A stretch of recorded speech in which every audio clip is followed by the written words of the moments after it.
The economies of African countries have been inextricably linked for hundreds of years. From Tanzania to Zimbabwe to the Democratic Republic of Congo, African countries have always traded with one another.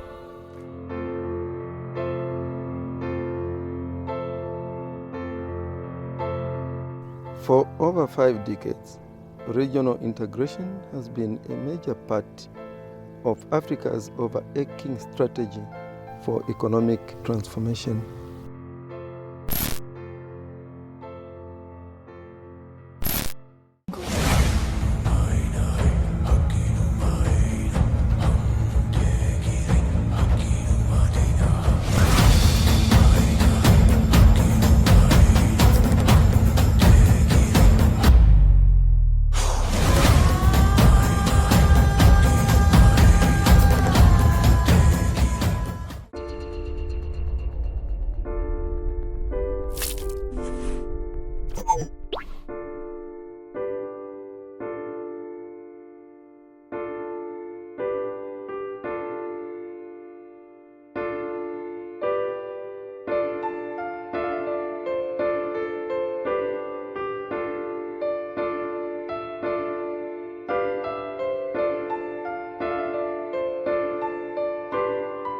Nakonde Cross-Border Traders Association was formed in 2014 after information which came from Lusaka, where the association was formed in 1995, a long way.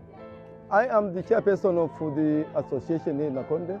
We have a good number of men and women traders that are doing cross-border trading across the borders.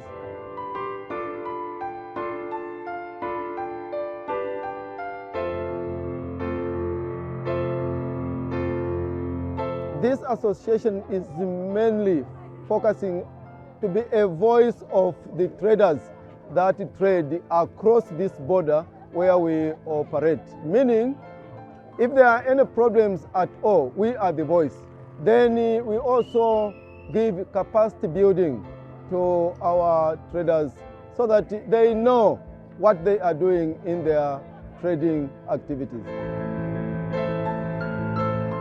In Africa, we have a variety of economic groups that operate with different integration levels. But they haven't still lived up to expectations in terms of achieving significant economies of scale or even modernization.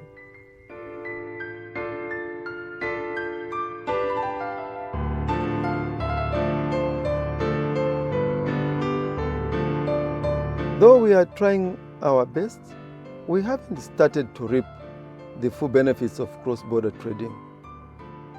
With the right structures in place, the potential for economic growth is huge.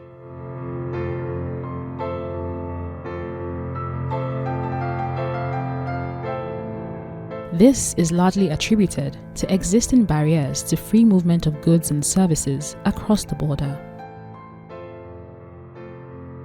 My name is Esila. I'm a trader. I'm trading in rice and the textile materials known as chitenge. I started trading in 2019 after the 2 weeks lockdown, which is very tough for us and my husband. We used all our savings, and I have some money which I sent to my sister in Kasombalesa to order some wrapper for me. That's how I started trading.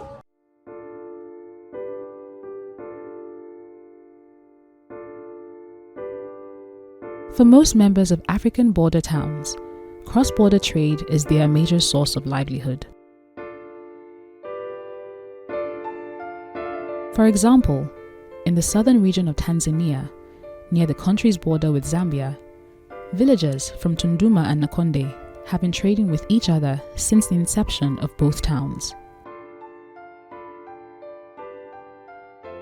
I'm a firstborn from a family of 8. We were 4 boys and 4 girls. I've been a trader from a tender age. My mother has been my inspiration. She exposed me to trading whilst I was very young. She was making fritters.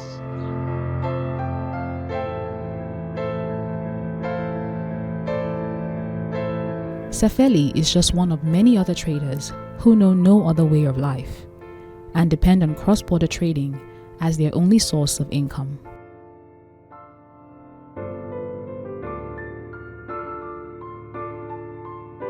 Despite being a source of income to about 43% of Africa's population, informal cross-border trade is generally regarded as illegal commercialization of cross-border activities.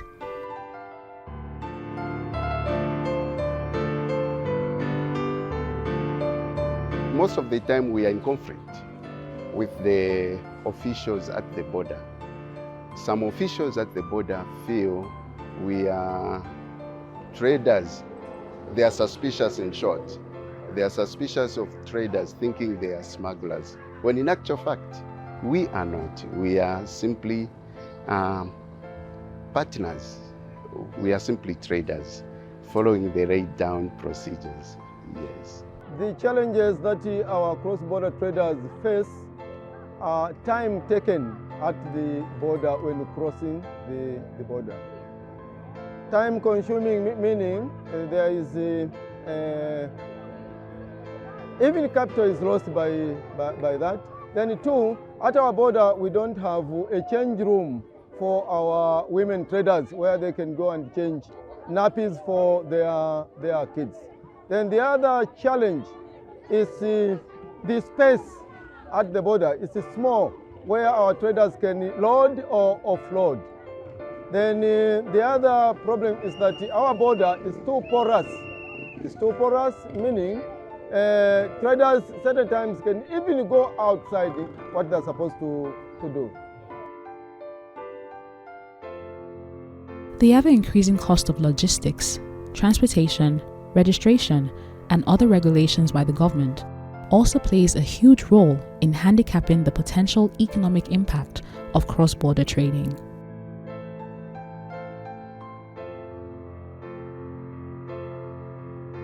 Doing business at the border, it's very tough. Sometimes we get a loss due to kwacha drop down, the shilling rise, the dollar get rise. So sometimes we are doing fine. We are trying. Since we can't sit down and sit like that, we are trying, we are moving.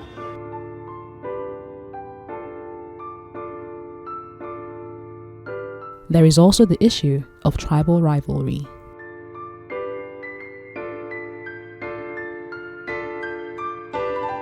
So you'd find that the Tanzanians will be in Zambia before the Zambians wake up, and they are already doing business.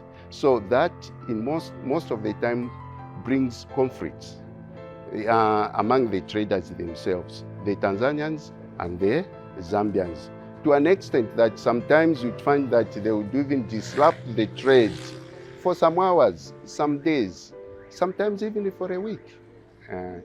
It's only that usually we get government interventions in good time when such an occurrence happens. There are conditions whereby the Tanzanian can have shops in Zambia, while the Tanzanian, you as Zambian, we can't have shop there, which is not fair to us. If we can have equal chances, that can be fine, but it's not happening here in Nakonde. So we demand equal chances.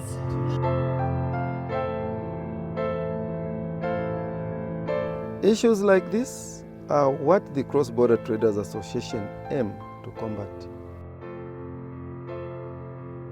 Formed in 1999, the Cross-Border Traders Association is a membership-based organization of over 37,000 members.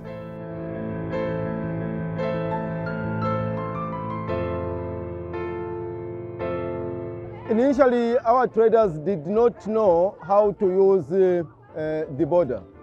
For example, they did not know that there were documents to be used when crossing the border. They did not know the use of a passport, cross-border permits. Now, after the formation of this association, the association gave capacity building to those that joined the association. And now, our traders are using the formal routes instead of the wrong routes where they were even stolen certain times. Being a member of the CBTA really helps me a lot. In terms of, I can use the cards, the membership cards, the CBTA member cards. I can go to Tanzania using that one. I can trade using all the borders across the country, which is very important to me. Even the members of the CBTA, it really helps us. And we can move freely without any disturbances, even if we have that card.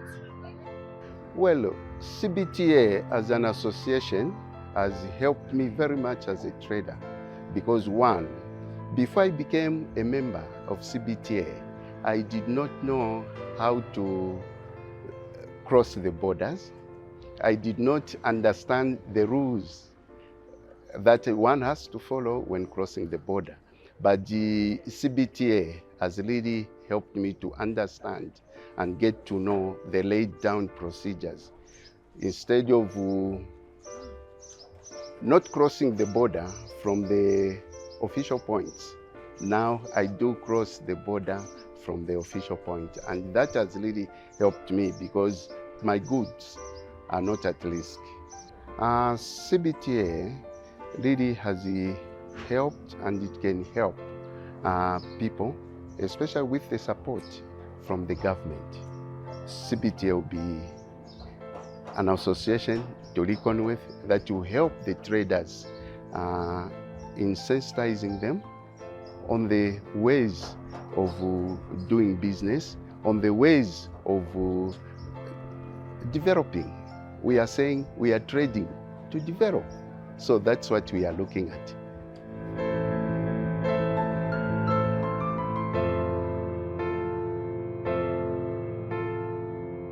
For a trader to trade nicely, there must be space.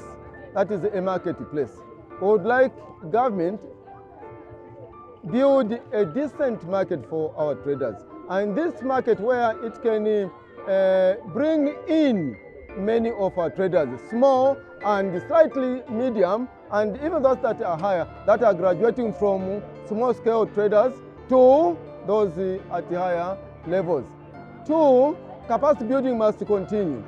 We are living in a dynamic world. We need our traders to know how other countries are also doing in their trading activities. But we can't do this alone. We need structural changes to make trading activities across the border more seamless, like the construction of a one-stop border market.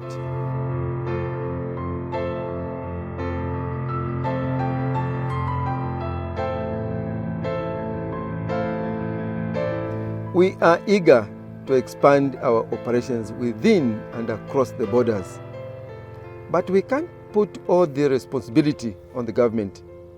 So, in the meantime, we are doing our part as an association to protect the rights of our members.